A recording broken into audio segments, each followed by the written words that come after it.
Du 16e.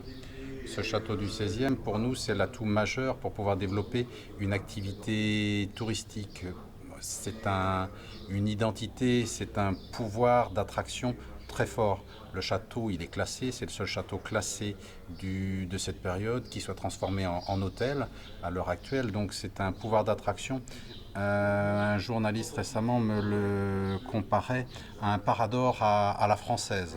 C'est vraiment une identité remarquable. Pas d'autres endroits comme celui-ci dans le Languedoc, je ne crois pas, je n'en connais pas. Donc pour nous, c'est vraiment cette image qu'il faut mettre en avant, pousser, communiquer, d'où cette réunion aujourd'hui pour recevoir des gens qui viendront travailler chez nous.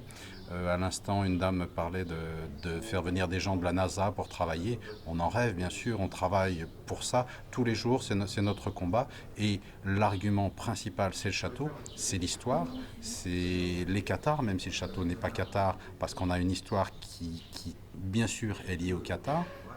Et également, pour rajouter le petit mystère, on est quand même au pied de Rennes-le-Château. Voilà un peu notre outil, notre boîte à outils à nous pour pouvoir faire fonctionner ce château et le faire vivre.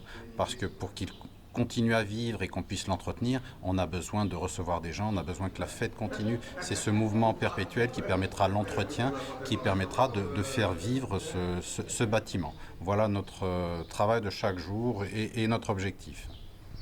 Sur le château des Ducs de Joyeuse, un site assez magique pour le territoire, qui gagne à être connu, puisque je pense que pas assez peut-être de communication jusqu'à aujourd'hui pour montrer à quel point nous avons la chance d'avoir un tel joyau sur notre territoire du pays de Couisa.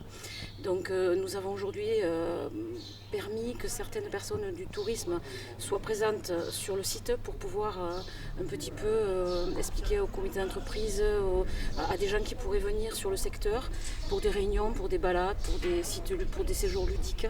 Et donc ça va permettre, je pense, de développer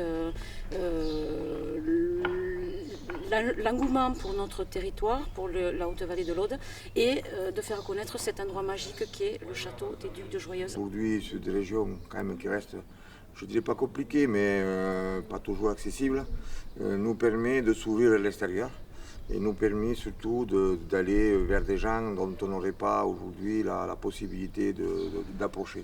Donc Monsieur Nourrisson et son épouse sont pour nous des acteurs plus qu'importants, indispensables dans l'économie même de notre domaine. Voilà.